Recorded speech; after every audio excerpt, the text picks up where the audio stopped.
출애굽기 20번째 시간입니다.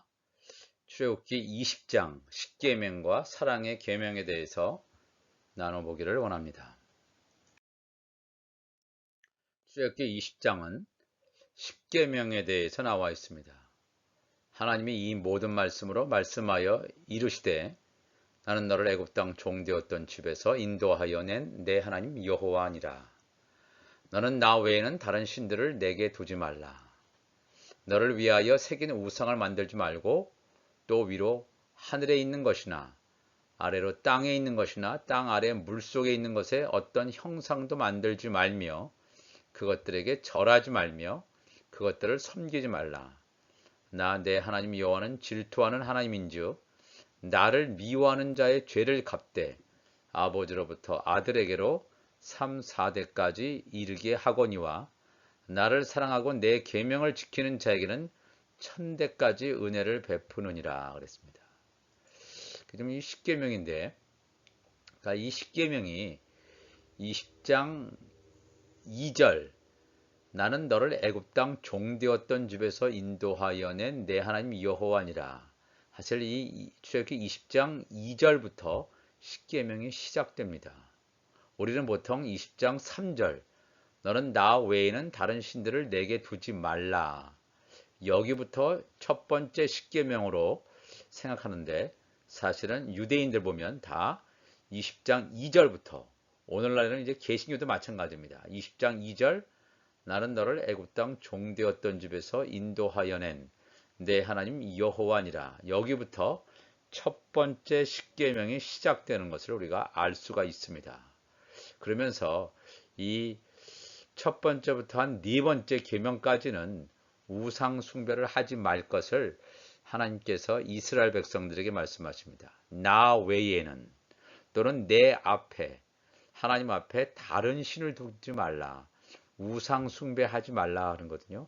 하나님은 보이지 않는 하나님이십니다. 보이지 않는 하나님은 우리의 영으로 섬기는 거예요. 하나님은 영이시니 예배하는 자가 영과 진리로 예배한다. 요한복음 4장에도 나와 있습니다. 보이지 않는 하나님을 영으로 예배해야 되는데 사람들은 자꾸 보이지 않는 하나님을 사람의 육안으로 보이는 어떤 형상을 만들어서 자꾸 다가가려고 합니다. 눈에 보이는 성전, 예수님이 성전이고 우리 안에 하나님의 성전, 또 하나님의 성령이 거하시기 때문에 우리가 성전인데 눈에 보이지 않는 것을 추구해야 되는데 자꾸 사람들은 눈에 보이는 것을 만들려고 해요. 하나님께서 너를 위하여 새긴 우상을 만들지 말라. 이 우상의 형상이 뭐 하나님을 새겼든지 뭐 사람을 새겼든지 어떤 것도 만들지 말아야 됩니다. 위로 하늘에 있는 것이나 아래로 땅에 있는 것이나 땅 아래 물속에 있는 것에 어떤 형상도 만들지 말라 그랬습니다. 사실 사람의 동상 만드는 것도 별로 바람직한 것은 아닙니다. 하나님께서 형상을 만들지 말라 그랬어요. 물론 인물은 어떤 존경을 할 수 있지만 형상을 만드는 이 성 베드로 대성당 같은 데 가면 교황의 형상들을 많이 볼 수 있습니다. 그러니까 이런 건 만들지 말아야 되는데 그러니까 하나님의 이 계명을 첫 번째 계명을 어기고 있습니다. 그러니까 우리가 이 하나님의 말씀을 분명히 알아야 됩니다. 이 십계명은 이스라엘 백성이 애굽을 떠나서 한 50일째 되는 날 시내산에 도착해서 그 시내산에서 모세가 율법을 받는 날 오순절날 십계명을 받은 것으로 지금 내려오고 있습니다. 그래서 이 계명 자체가 하나님 이외에 다른 우상을 만들지 말 것을 분명히 말하고 있습니다. 또 계속해서 너는 내 하나님 여호와 이름을 망령되게 부르지 말라. 여호와는 그 이름을 망령되게 부르는 자를 죄 없다 하지 아니하리라. 하나님의 이름을 망령되게 가볍게 부르는 경우가 얼마나 많은지 모릅니다.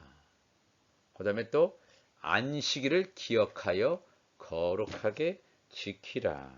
안식일을 지키라. 이 안식일을 지키라가 이제 네 번째 계명인데 사실 이 안식일을 지키라는 것에 대해서 전에 말씀을 드린 기억이 납니다. 이 안식일이라고 하는 것은 우리가 볼 때는 일곱 번째 날 토요일, 매주 돌아오는 토요일 안식일을 생각하는데 사실 이 안식일의 영적인 의미는 일곱 번째 날 영원한 안식을 말합니다. 우리가 살고 있는 시대는 지금 여섯 번째 날 살고 있습니다. 이제 일곱 번째 날 안식은 언제 오느냐? 예수 그리스도께서 공중재림, 지상재림 하시고 천년 왕국 지난 다음에 일곱 번째 영원한 안식의 초소, 새 하늘과 새 땅에서 하게 되는 그 안식, 하나님께서 안식하시는 일곱 번째 날이 지금 다가오는 가운데 있습니다. 그래서 엿새 동안은 모든 일을 행할 것이나 일곱째 날은 내 하나님 여호와의 안식일인즉 너나 내 아들이나 딸이나 남종이나 여종이나 내 가축이나 내 문 안에 머무는 객이라도 아무 일도 하지 말라. 이는 엿새 동안에 나 여호와가 하늘과 땅과 바다와 그 가운데 모든 것을 만들고 일곱째 날에 쉬었습니다. 이 하나님은 알파요 오메가입니다. 그래서 이것이 창세기 2장에 나타난 사건이 이미 완료된 것처럼 우리에게 보여집니다. 하나님 앞에는 과거, 현재, 미래가 하나이기 때문에 이렇게 성경이 쓰여져 있습니다. 그때는 우리가 이것을 분명히 잘 알아야 될 줄로 믿습니다. 그래서 앞으로 다가오는 안식일을 기억하고 거룩하게 지켜야 되는데 이 땅에 속한 자들은 이 안식일을 그냥 토요일 날 매주 돌아오는 안식일로 기억하고 지키고 있습니다. 그러니까 우리가 하늘에 속한 교회냐 땅에 속한 교회인지 이것을 우리가 우리의 정체성을 이 말씀을 통해서 알아야 될 줄로 믿습니다. 내 부모를 공경하라. 이 다섯 번째 계명이죠. 그래야면 내 하나님 여호와가 내게 준 땅에서 내 생명이 길리라. 살인하지 말라, 간음하지 말라, 도둑질하지 말라. 내 이웃에 대하여 거짓 증거하지 말라. 내 이웃의 집을 탐내지 말라. 내 이웃의 아내나 그의 남종이나 그의 여종이나 그의 소나 그의 낙이나 물론 내 이웃의 소유를 탐내지 말라. 이 10가지 십계명이라고 하는 것은 과연 오늘날 정말 우리가 어떻게 지켜야 되느냐. 그러나 우리 주님께서 요한복음에서 분명히 말씀하시기를 이 율법을 지키지 않았다 그랬습니다. 사람들이. 지킬 능력도 없고 지키지 않았다 그랬습니다.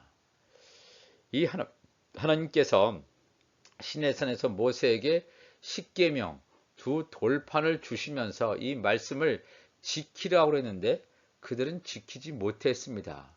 그렇다면 이 십계명에 대해서 예수님께서는 뭐라고 말씀하시는지 한번 살펴보기를 원합니다. 마태복음 19장 16절에 어떤 사람이 찾아옵니다. 선생님이여 내가 무슨 선한 일을 하여야 영생을 얻으리까? 유대 청년이죠. 부자 청년입니다. 영원한 생명에 대해서 지극한 관심을 가지고 있었습니다. 예수께서 이르시되 어찌하여 선한 일을 내게 묻느냐? 선한 이는 오직 한 분이시니라. 내가 생명에 들어가려면 계명을 지키라 말씀하십니다. 계명들을 지키라 예수님께서 말씀하죠. 그랬을 때 이 부자 청년이 어느 계명을 말씀하십니까? 예수께서 이르시되 살인하지 말라, 간음하지 말라, 도둑질하지 말라, 거짓 증언하지 말라.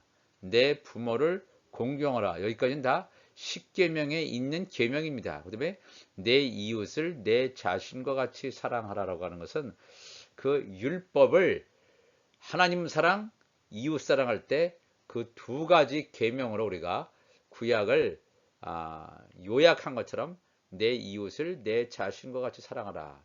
이 계명을 지금 말하고 있습니다. 구약에 나오는 십계명, 구약에 나오는 계명 이렇게 말씀하세요. 그렇기 때문에 이 부자 청년이 이르되 이 모든 것을 내가 다 지켰습니다. 아직도 무엇이 부족하니까 자신만만하게 자신은 율법대로 살았다는 거예요. 하나님께서 모세에게 주신 이 십계명을 그대로 지키며 살아갔다는 거예요. 이 청년의 이 반응은 내가 이 모든 것을 지켰기 때문에 내가 이제 영생 얻을 수 있지 않을까?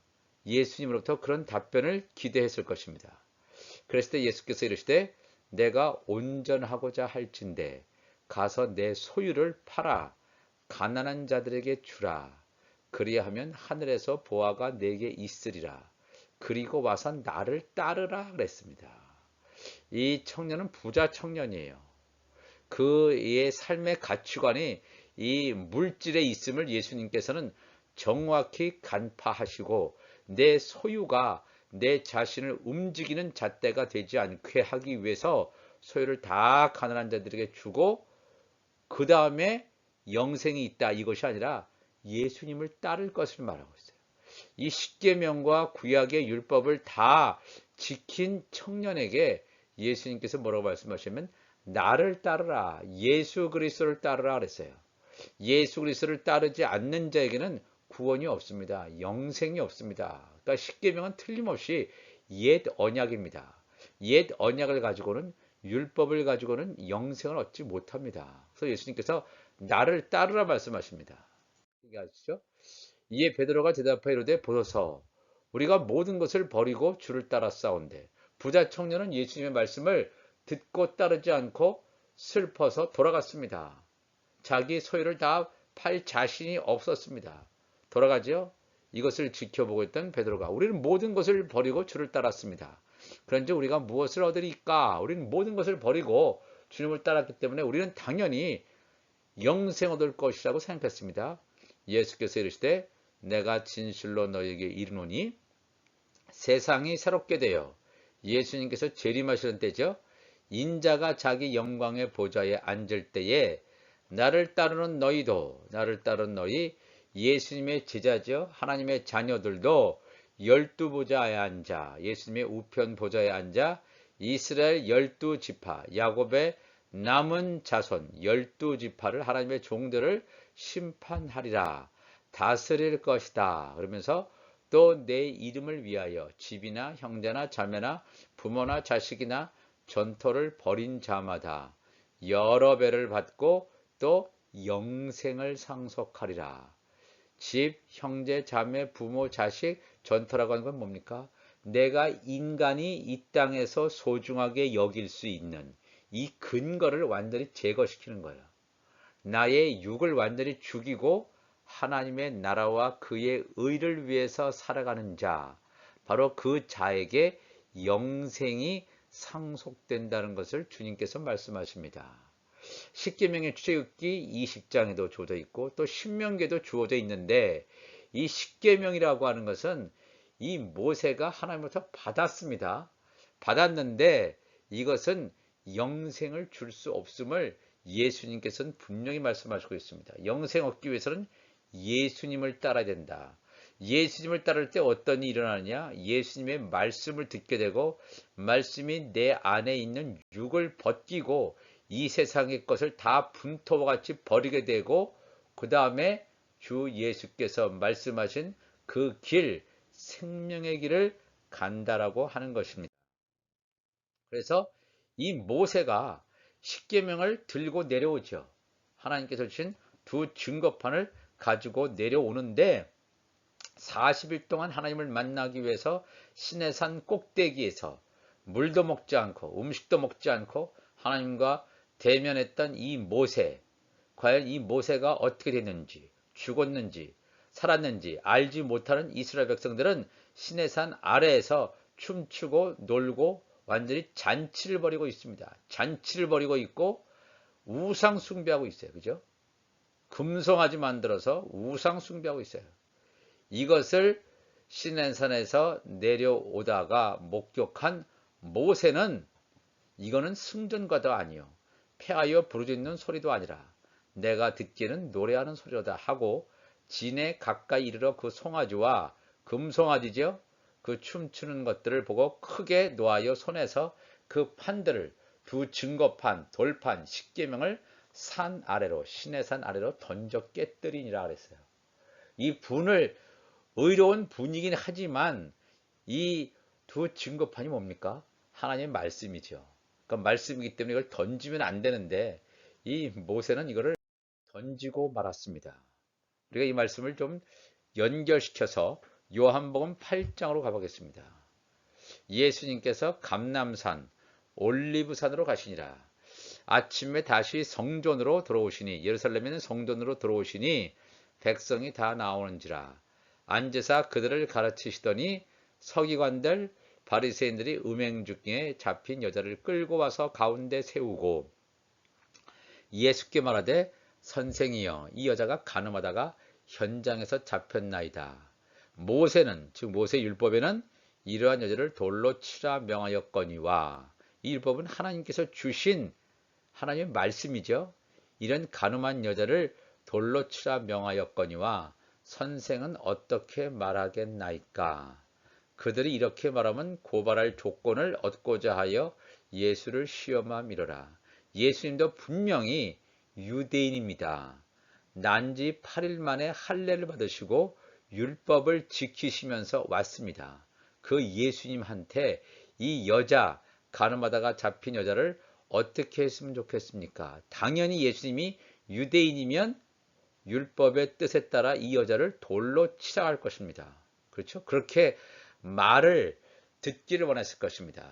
그렇다면 예수님께서 몸을 굽히사 손가락으로 땅에 쓰시니 손가락으로 땅에 썼다. 과연 무슨 내용을 썼는지 우리가 참 알긴 어렵습니다만 그들이 묻기를 맞이하는지라 이에 일어나 이르시되 예수님께서 너희 중에 죄 없는 자가 먼저 돌로 치라 이렇게 말씀하십니다. 죄 없는 자가 먼저 돌로 치라는 것은 뭡니까? 이 여자를 고발했던 이 많은 사람들을 다 죄인이었음을 알 수 있습니다. 십계명 율법을 가지고 있었지만 죄와 사망에 매여서 한 영혼도 죄가 없는 죄 사함의 역사를 경험하지 못했음을 알 수가 있겠습니다. 다시 몸을 굽혀 손가락으로 땅에 쓰시니 그들이 이 말씀을 듣고 예수님께서 땅에 쓰신 말씀이 과연 뭘까요? 율법을 썼으면 그 율법대로 이 가늠한 여자를 처형하고 죽이는 게 마땅하지 않습니까? 이렇게 얘기했을 거예요. 그런데 예수님께서 땅에 쓰신 이 말씀은 무슨 말씀이냐 하면 죄 없는 자가 돌로 치라. 예수님께서 땅에 쓰신 말씀은 다른 말씀이 아니라 사랑의 계명이구나 하는 것을 알 수가 있겠습니다. 너희들이 서로 사랑하라. 그러니까 예수님께서 하신 이 말씀을 듣고 양심의 가책을 느껴 율법의 차원을 넘어서는 양심의 가책을 느껴 어른으로 시작하여 젊은이까지 하나씩 하나씩 나가고 오직 예수와 그 가운데 섰는 여자만 남았더라.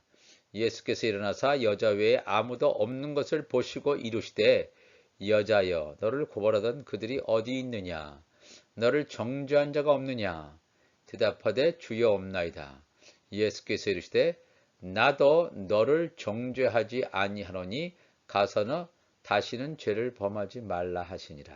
이렇게 말씀하십니다. 참 중요한 대목입니다. 예수님이 하나님의 말씀 율법으로 이 사람들에게 나아갔으면 이 여자는 틀림없이 죽어야 됩니다. 그러나 예수님께서는 이 율법으로는 한 영혼도 죄에 대해서 용서받을 수 없습니다. 죄를 깨닫는 역할은 이 율법이 하지만 죄를 없이 할 수가 없습니다. 그렇기 때문에 이 예수님께서 간음하다 잡힌 여인에게 다시는 죄를 범하지 말라 했습니다. 죄를 범하지 않기 위해서는 예수께서 하신 말씀을 따라서 순종하는 길밖에 없습니다. 율법대로 산다고 해서 법대로 산다고 해서 죄를 범하지 않는 게 아닙니다. 그렇죠? 죄를 범하지 말라 하신 말씀 가운데는 사랑의 계명, 예수님께서 주신 사랑의 계명으로 살 것을 분명하게 말씀하시고 있습니다.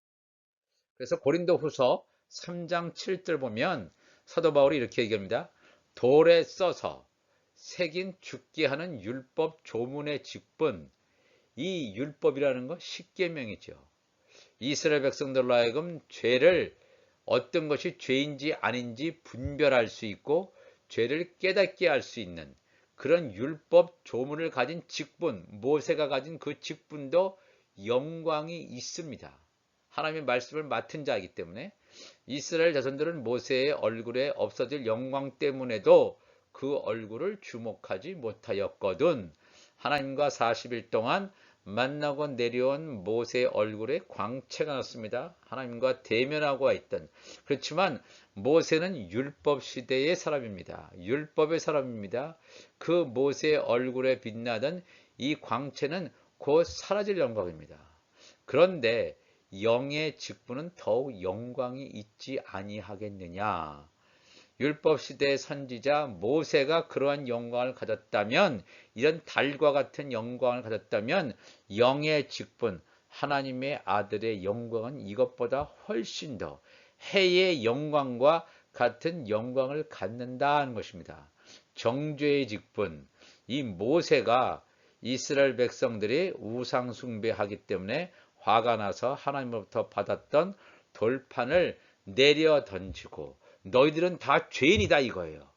죄를 정한 정죄의 직분에 충실했던 이 모세에게도 영광이, 달의 영광이 있다면, 우리 예수님께서 요한복음 8장에 나타난 대로 간음하다 잡힌 여인을 향해서 정죄도 할 수 있지만 율법으로 나아가지 않고 그 여자를 용서했습니다. 사랑의 계명으로 용서한 다음에 다시는 죄를 짓지 말라.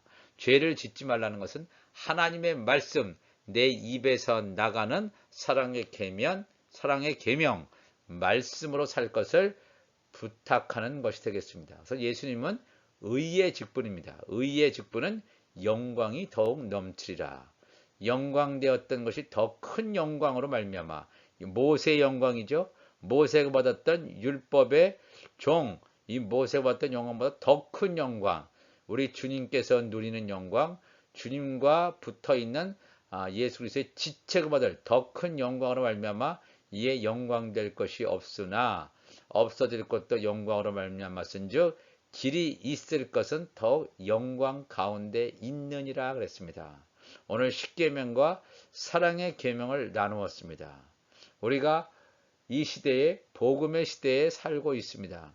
예수님께서 말씀하신 사랑의 계명, 천국 복음을 내 안에 담고 온전히 이 말씀대로 순종하는 우리 모두가 되시기를 주님의 이름으로 축원합니다.